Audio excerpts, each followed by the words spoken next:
I need to be real clear on something. The Republicans have the House, the Senate, the presidency, and the Supreme Court. So when we are talking about a shutdown, this is a completely Republican government. The Democrats do not have the power to shut down the government. The Republicans are in charge. They have more people in the House and the Senate. They have the president and his administration. So if the government is shut down, it does not matter how much they cry about the Democrats being the problem and the Democrats being the reason for that. Because if the Republicans in government could actually govern, they wouldn't be shutting down the government right now.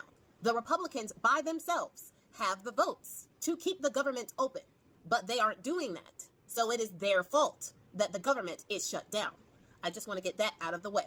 Now, what are some reasons why the Republicans would let the government shut down? When so many people don't get paid when the government shuts down. The military doesn't get paid. The National Guard that's being sent to and fro in America against its own citizens do not get paid. Air traffic controllers, the TSA, do not get paid. Federal workers in all capacities do not get paid. But you know what federal workers actually still do get paid? The Congress, the people shutting down the government. They still get paid. Mike Johnson, who makes $223,500 a year, just being the Speaker of the House, still gets paid. The rest of the Congress, which makes $174,000 a year, they still get paid. And you know what else they have? Healthcare. They have free healthcare that they don't have to pay for. But you know what the Republicans are trying to do? Take away the ACA subsidies so that people who can barely afford the healthcare that they are paying for in jobs that don't make anywhere near the money that the Congress makes, their premiums are going to go up by 75%. And millions of them are going to get kicked off their health care in general. Now, anybody with two brain cells to rub together will tell you that this is the Republicans' fault. But our couch-friendly VP would like everybody to believe that they are doing it to stop billions of dollars from going towards giving free health care to illegal immigrants. Now, for anybody out there who might think that's true, people who are not American citizens cannot get government programs. And most of them don't even try. If they're here illegally, then they're usually trying to keep their head down. For the most part, they don't commit crimes and they don't give the government their information, like giving them your information to try to get Medicaid. They don't do that because they couldn't get it if they were found to not be citizens. And if they have a status that would be deemed illegal in this country and they didn't seek asylum, then they would be deported. So why in the world would they even risk it? It's not a thing. They are lying to you. And they are making you cheer on the fact that you will pay thousands more a month for your healthcare premiums just because you think that the current system is benefiting someone that you don't like. I still think it's crazy that some people would invite their own suffering just to ensure other communities don't thrive. Now, after denying through the entire 2024 campaign that Bone Spurs knew anything at all about P2025, he is now openly telling us that he is implementing P2025. Now, during his run, he said that he didn't know anything about that project. He knew that his base didn't like it. Even when it was brought up during his rallies, his base would audibly boo P2025 because they did not like what was in it. So he distanced himself and had them thinking that it was just some crazy fringe part of the Republican Party that wanted to implement these things. Thing is, after tricking those people and getting their votes, he put all of the people who had something to do with that project in his administration. And now that the government is shutting down, and now that Johnson has once again given the House a paid vacation week, Bone Spurs is now saying that he is meeting with Russell Vought, and they are discussing how they can do mass firings and cuts to programs specifically in Democratic states and cities. Thing is, they are doing this so that they can hurt Democratic economies. And people in red states are cheering this on because they think that the blue states are going to be the only ones hurt. Thing is, they're not really looking at the big picture because the blue states that Bone Spurs wants to hurt are some of the largest donor states in this country. A donor state is a state that give more tax money to the government than they get subsidies from the government. When it comes to donor states, California, New York, New Jersey, Illinois, and Massachusetts are some of the largest donor states. Delaware, New Hampshire, Washington State, and Colorado are also donor states. Are you seeing a pattern? All of the states that I just named out are blue states. Let's check out the states that receive more money from the government than they give back. West Virginia, Mississippi, Kentucky, Louisiana, South Carolina, and Alaska, red states, leeching off of the government. Now, these are the pull them up by your bootstrap people. When it comes to the black community, they're leeching off the government when it comes to immigrants.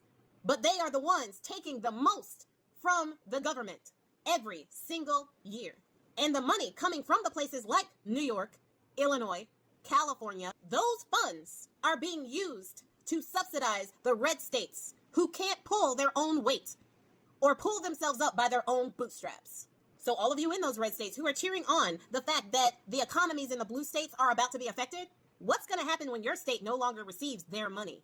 It seems like you're going to be in a world of hurt too. It would behoove you to know how the government actually works before you start yelling about breaking it. And let us not forget, and I think people forget about this all the time, there are tons and tons of MAGA in blue states. And they are going to be hurt by the policies that the people they voted for and believed in are going to be put into place. They are being specifically targeted by the Bone Spurs administration. If you are MAGA in a blue state, Bone Spurs doesn't even care that you exist. Now, Mike Grinder Johnson and our couch-friendly VP would love for you to believe that this is the Democrats' fault. Bone Spurs, any chance he gets, says that this is the Democrats' fault. But like I said, they have power in the House and Senate as well as the presidency. So we all know whose fault it is. But let us not forget why. For them, it's a win-win-win. For one, if the Democrats did not stand on business and actually did bow to them and actually signed on to that continuing resolution that had no subsidies for ACA in it and just allowed people to lose their health care, that would have been good for the Republicans. However, the shutdown is also good for the Republicans because, and this is twofold. One, Mike Johnson is using the shutdown to delay swearing in Adelita Guajalva, who won her late father's seat in Arizona. Adelita Guajalva said that she would be the 218th signature as soon as she was sworn in. The one that will force a vote on the House floor circumventing Mr. Grinder Johnson and forcing a resolution that would surely see the House demand to see the E-Man files. They are still trying to cover that up, trying to erase Bone Spurs from anywhere in and about those files, even though we all know he's in there. They are still trying to hide and protect the people who are in those files. And because Mike Johnson has his orders, Mike Johnson is making sure that that vote does not get to the floor. He will try to delay as long as possible because he knows that Adelita Guajalva is going to sign that discharge petition as soon as she gets sworn in. He don't want that. Now, another reason why the shutdown is good for the Republicans is because Bone Spurs is knowingly and openly now doing the bidding of P2025. And with the government shut down, then he can get a Russell vote into a meeting so that they can now start enacting fully those policies of that project. So there was no winning for the Democrats in this situation. They are doing a better job with messaging this time as to why the government is shut down. They are warning people as to how they will be hurt by this healthcare situation, with some estimates being 50,000 people lost per year if this goes through. If people lose their healthcare, if the premiums go up and people do not have access to healthcare, preventative healthcare, or even emergency healthcare, there will be losses. And most of the losses will be in the lower and working class, which the lower class is about 12% of the country, and the working class is about 31% of the country.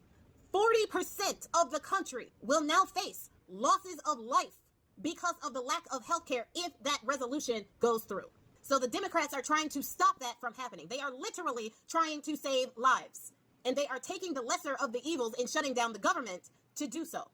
And all of those losses that I mentioned doesn't even count the 17 million people who are going to be thrown off their health care when Medicaid runs out. So I am really wondering who that pro-life party is. Is it the party taking health care and Medicaid from the people and the children, or is it the party trying to save it? But with the government shut down like this, they are implementing more of the P2025. And if you want to keep track of it, there is a tracker of that project online. I just looked at it. It is 48% complete. America, we have a problem.